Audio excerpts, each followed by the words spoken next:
Happy Thursday, everybody, and welcome back to Designing Growth. Perry is back with me here this week, and we're going to switch things up a little bit. We normally on this show talk about business growth tips for creative professionals, designers, website developers. We wanted to do something fun and just switch it up for a special episode.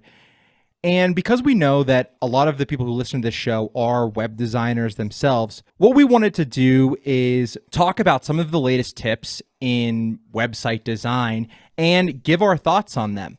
This episode won't be set in stone design tips, but more of a general sense of, hey, here's how we feel about this with limited to no explanation. With that, Perry, how you doing today? I'm doing great, man. Just pre-show here, we were talking about Celsius's, these drinks and how, you know, it's like the healthier version of Red Bull. I feel like it gives me wings anytime I drink one. My wife, Allison, was up for a bachelorette party and I'm solo with the kids. And she comes back and finds a Celsius on the nightstand. She's like, dude, what were you doing? Were you drinking one of those like right before bed? I'm like, no, I just told the boys I needed a few minutes so I can get my wings and get back to being a dad here.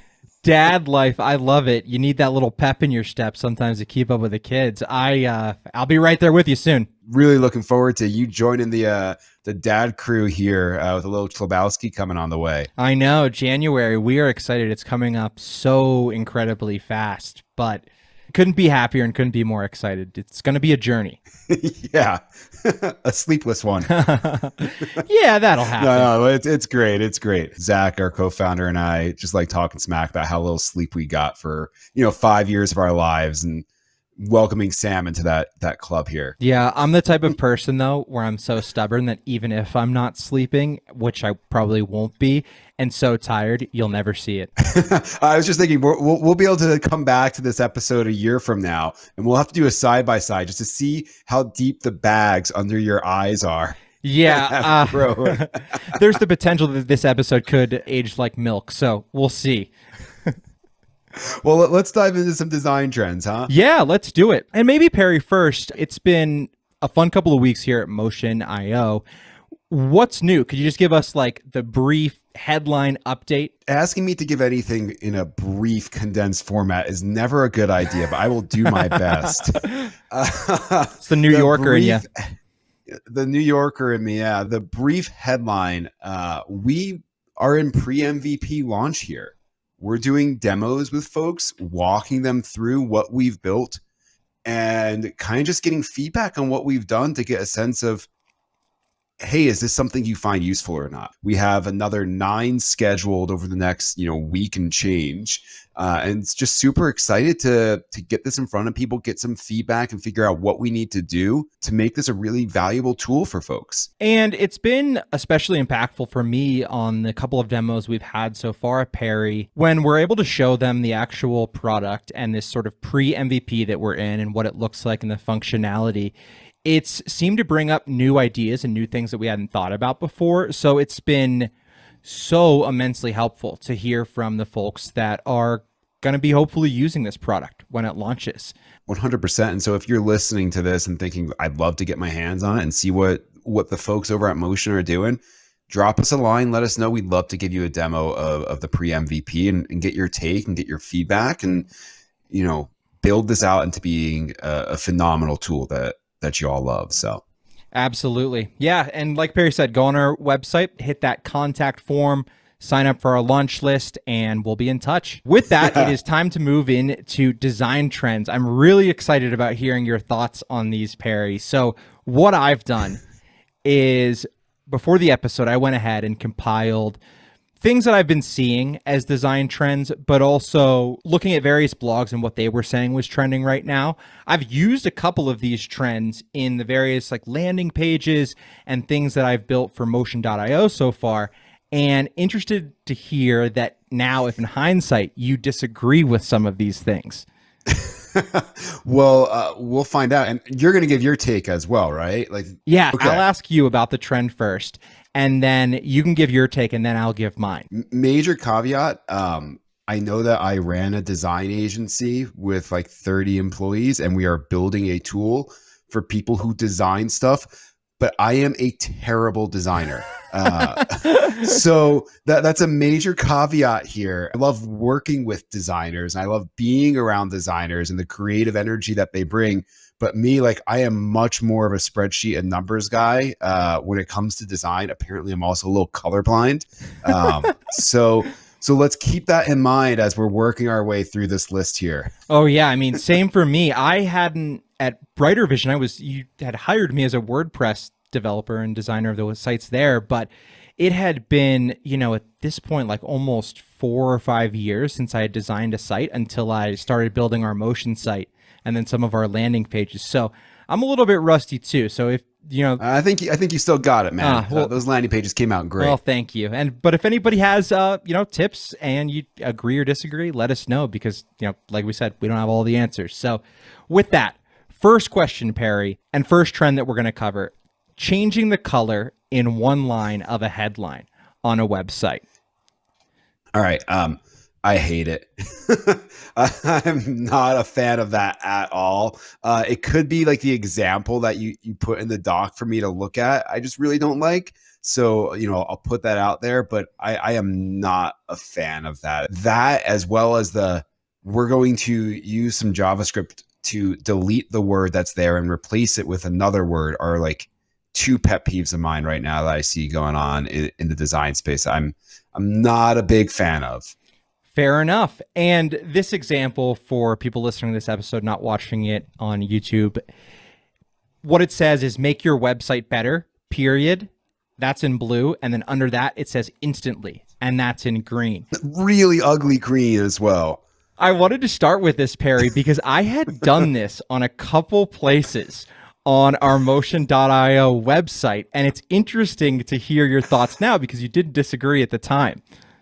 I liked it back then? I think you did. Is that what you're saying? You didn't at least say, hey, I don't like this. Fair enough. It could be that the colors and the font are just better. But yeah, I mean, this example right now, I'm just like, maybe it's also the language. Like, my eyes are instantly drawn to the word instantly. And I don't know. That's not really a good word, I don't think, in like marketing copy. Like, what's the benefit of anything being instant when you're trying to improve something? Like, it's just not possible.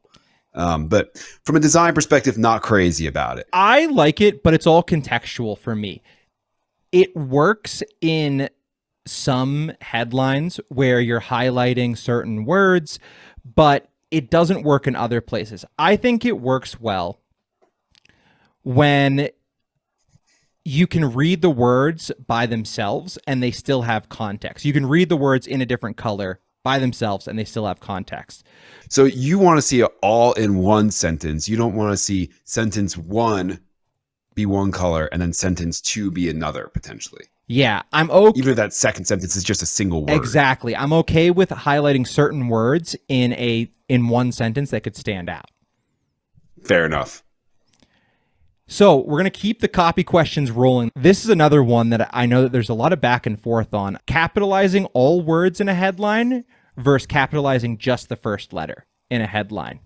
So we talked about this internally a lot. My take was I liked all of the words being capitalized. I think it could be a reflection of what is the copy. I feel like if a headline is just freaking spot on and just a killer headline, capitalize every single word, but like, it's got to be like 3 words. Mm-hmm. If you have a headline that's like, 4, 5, 6 words, like, no, you shouldn't be capitalizing all of it. So that might be what my current take is on this as it's evolved over the last week that we've been kicking that idea around with our website. Yeah, it has. And it's interesting what you say about the length of the headline, because now that I think about it, I agree with you that I think if you have a 3-word headline that can stand on itself, it probably makes sense to capitalize every word. On the flip side, if I think 3 words is that cutoff for me. Once you go longer than 3 words, I'm capitalize the first letter, the rest after that are undercase. You know, if you have 3 words, the first word being capitalized and the other 2 not, I feel like that might look a little funny as well. I'm not sure though. I agree. One of the things that I struggle with too are the different styles of capitalization too. I like to minimize that confusion by capitalizing either the first word and nothing after that, or everything all at once. With that kind of stuff, I'm like, all right, Grammarly, what are you telling me to do here? Let's roll with you. I know that is my crutch a lot of times. I'm like, what do you say is right, Grammarly? Because if you think it's right, nobody else can realistically refute me. That is a great point there. I love it. So with that, what do you think about periods in headlines? Yay or nay? Nay. I stick to my rule that I just created for myself for the last question, that more than 4 words, and if it is a complete sentence, a period can work in a headline. There we go. Maybe we've like discovered something, or maybe this is something people have already discovered and we're just discovering it now. But there might be 2 sets of rules for headlines if it's 3 words versus more than 3 words. Huh. Look. Like I just wonder, like maybe we need to do a little more research into this and find out what the actual trends are. Like how many headlines are 3 words, how many are 4 words or more? If it's 3 words, how many of them are all capitalized versus how many just have the first word? Are there periods or not? And just kind of like dive into that. I'd love to see a study on that, because maybe we're on something. I kind of feel like probably there's already a study out there like this that we've just missed, and there's probably like standard design styles for this. But if there's not, I feel like we need to figure out what is happening in the world out there with 3-word headlines versus 4+ word headlines. I would love to see it. I have been using this site that's been awesome called saslandingpage.com that shows you all of the examples of like the leading sites right now. It's an awesome resource if you are building a website for like a technology company or something like that and need some inspiration. And I was looking at headlines on there. It was all over the place. There was not any type of style that tied these sites together. It was companies that were still technology, but very different from one another. And yeah, there was nothing consistent between them. So maybe we need to do that in the future. I don't know when we're going to find the time, but to do that study ourselves. Well, what I was just doing here was pulling up SAS Landing Page. I got more than 4, all lowercase, no period. More than 4, all lowercase with period. More than 4, all lowercase, period. Like maybe just people aren't able to write a 3-word headline. These are all more than 4. The shortest I'm seeing is MailChimp. Most of these are like 5+, but MailChimp is 4 words. Turn emails into revenue. Awesome headline-ish, I think. All capitalized except into and no period. So I just think that there is no standardization of this. Oh, here's one that's 3 words. It's from Zapier, and it looks like they changed their 3rd word. It's automate your possibilities. But there is no period, and only the first word is capitalized. So interesting. So this actually segues into the next trend I want to cover, which is minimalist design. And before I ask your take on it, I want to give my take that I kind of just thought of. I don't want to let it slip away, that I think people are doing longer headlines because the rest of their page is so minimalist. So this is me showing some, as our old clients who were therapists would say, showing a little bit of vulnerability here. I wouldn't know the difference between minimalist design and like design. To be, perfectly honest. I know when something looks good to me. I know when it doesn't. So I looked into clarification before this for the episode to make sure I knew what we were talking about, because I didn't really know. You can't share that with me though. I didn't know either. I know, it really baited you into that moment of vulnerability. I'm sorry. Here's me being vulnerable too. So minimalist design in a website sense means that for every section, there are no more than a couple sentences, maybe like a single paragraph. And there is a lot of white space or, margin padding between sections. I see a lot of SAS websites. And then I've also seen a lot of therapist websites, tens of thousands of them. So I'm trying to think of things like outside of those 2 markets. Now, a lot of B2C websites are focused on get the lead, get the lead, get the lead. My feeling is that if I am arriving on a website and I'm the consumer, and let's say it's a service provider of some kind, I feel like I would be more likely to contact them if I wasn't getting bombarded with contact me, contact me, contact me. Here's a coupon code. Here's this. You have to, oh, don't leave. You have to contact me. So I think that minimalist design for B2C websites would be a good thing for the internet. I would agree with that. I think it makes a lot of sense in that B2C scenario. For service providers, on the other hand, and this still could be a minimalist website, but what I do want to see there for like a service-based website are pricing. Here's how you get in touch. And I want those two things to be super easy. Yeah, absolutely. The pricing, how you get in touch. That's all it needs to be in your menu. Maybe services too, depending on what you're doing. This isn't so much as a trend of just me asking your take on it. So competitor charts, where you have your services and what your competitors do, what they offer. What types of businesses do they make sense for, and what types of businesses do they not make sense for? I think they pretty much only make sense for B2B SaaS companies. Mm-hmm. Doesn't mean I like them. Why not? Because it's always outdated. Like, and it's not like it's generally not accurate. I remember in the early days of Brighter Vision going to a conference and having one of those things on a brochure, and our biggest competitor got all mad at us and all upset, and they're like, we actually have mobile, because they didn't have mobile responsive websites. Like, we actually have mobile responsive websites now. This is inaccurate. We just launched mobile responsive websites a month ago. We're like, all right. And so they like made us go through with a marker and cross it out on every single brochure. Instead of something like that, I'd rather see what you do really well. Like, show me what you do in an amazing way. You have to assume that I am an educated user coming to your website. Highlight who you are. Don't necessarily highlight who you are in comparison to your competitor, because I'm going to go and look at your competitor website too and figure out the differences anyways. I completely agree with your take there. I think that the problem with competitor charts is, like you said, a lot of times the person reading them is not going to believe that they are authentic.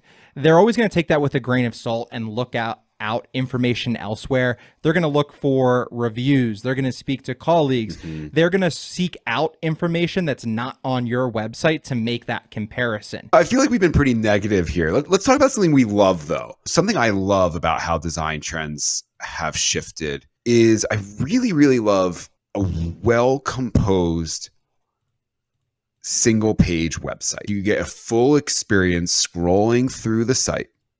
And then when you get to that footer, there are like anchor links that can take you back up, further up the website. Or it could be a multi-page website, but like a really engaging, scrollable homepage that just like brings me in and brings me into what the company is or the person is and what they do.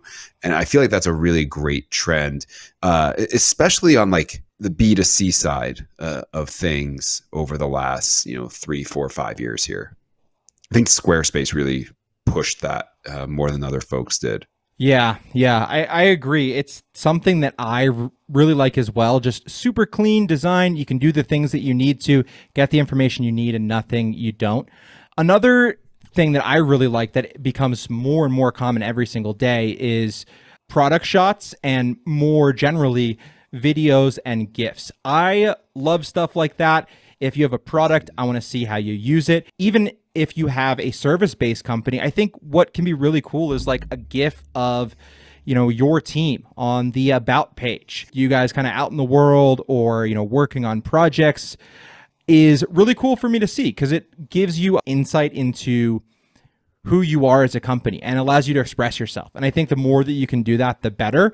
And when you're using video to showcase a product, that is perfect. Like, I want to be able to watch a 30-second GIF and know exactly what this does. One thing I think that is a really great opportunity for folks out there in agencies, especially if you work in a local geographic area primarily, and with folks that do B2C kind of businesses, is kind of revolutionizing the social proof, revolutionizing how folks are going about testimonials.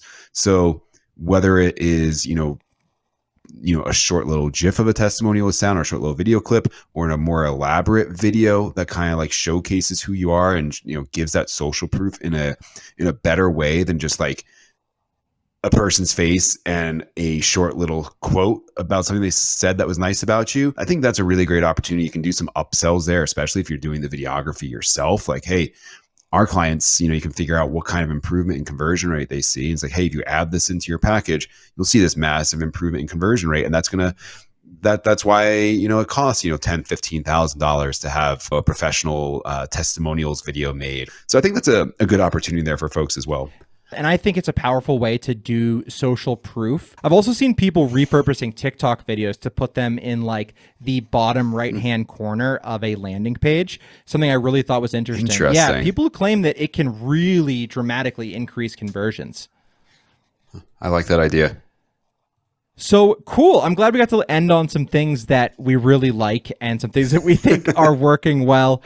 Take this episode with a grain of salt. We're just kind of giving our feeling on, what we think. Let us know if you disagree with some of these things. Let us know if you have best practices for capitalization in headlines. We'd love to hear it.